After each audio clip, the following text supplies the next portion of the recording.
So today we're up in one of my favorite elk hunting spots. There's a big quartz vein up here I'm looking for. Ran across it, a few years back when I was up here hunting. Also up here is in the, what was it, 1964, they created the Devil's Brigade down at Fort Harrison here in Helena. And this is where they would do their practicing in here. So if we run across some of their shells, I'll grab them, and might even have to give some away sometime. So if we find one, we'll show it to you.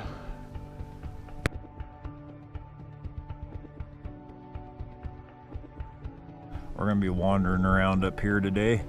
Hopefully we can find something. There's been a fire that went through here, about 6 years ago. Some teenagers were up here and started a fire, and it did burn out some of the undergrowth. Darn kids! Yep, darn kids. So there is some pretty good area around here. Pretty steep terrain, but we're just going to take our time today and wander around. So wish us luck. Hello! I'm gonna find some elk. Yep, we're going to look for some elk track too. So getting kind of an early start on hunting season. See if we can find a spot where they've been hanging out. So wish us some luck today. Hi!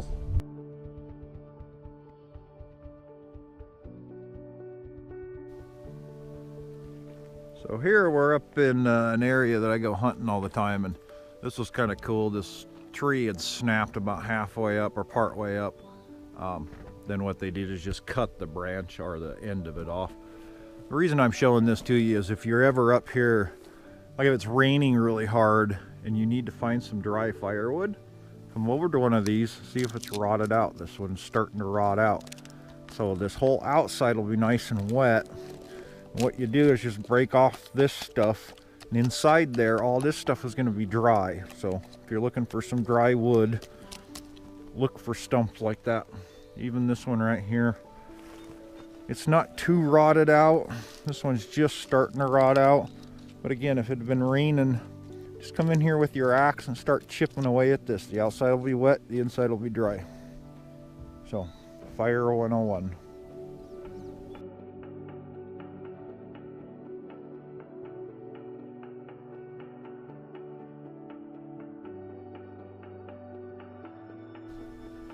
So as we were walking along, we found this hole and came over to look and see how deep that thing is.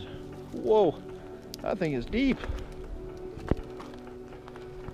So deep I don't even want to walk by the edge. Come back this way. Wow.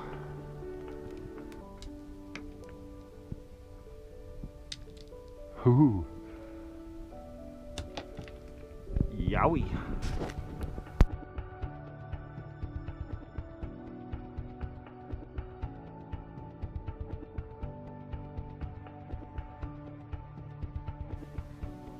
So here's another one of those spots you love to find when you're out wandering around, because again, this is my hunting area. This guy has some salt licks up here for his cattle on the top of this ridge. There's 1, 2, 3, 4, 5. There's at least 5 of them up here. So this is a good spot to log into your brain to come back up here during hunting season, because the elk love the salt too. And it's nice on a big open ridge top. So what I'd do is hang off, not on top of the ridge, you'd hang off to one of these sides and just keep an eye on this area. So just wanted to share that with you.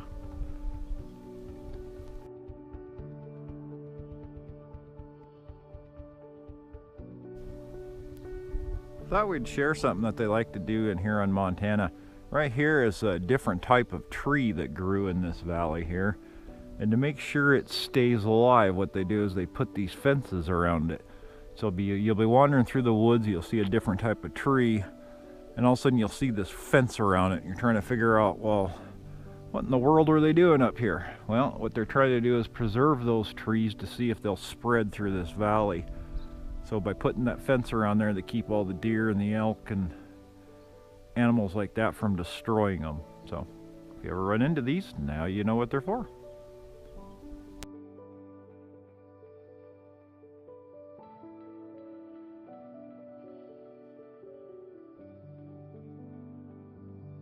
open. Check out that dead tree. That's a big tree that's right there up there, and it's just hanging on the top of that one right there. It's just sitting on top of that thing. So this big old tree right here, one of these days, when that one gives away or the wind's blowing, is gonna go whoosh. Elmo and I are gonna wander over there and check this thing out.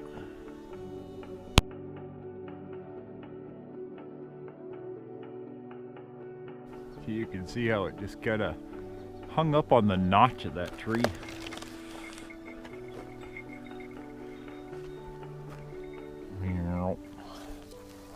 There's where roots just got ripped out. There's Scott digging down below it. We're gonna see if he can live through that one. But it ain't gonna take much to get this thing rocking. Once Scott's clear, we might try to wiggle a little bit, see if we can't get it to fall, but just so somebody else doesn't wander through here and find it.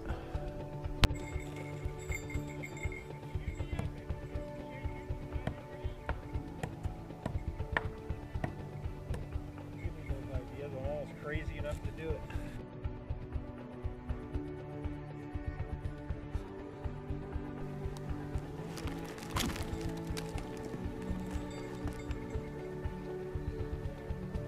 Elmo wants to climb up there.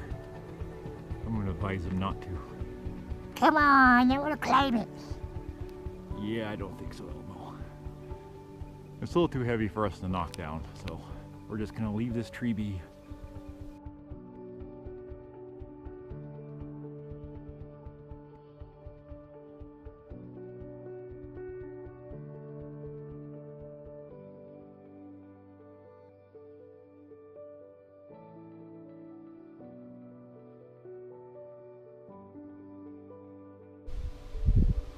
Here are the shells that Elmo and I believe are from the Devil's Brigade.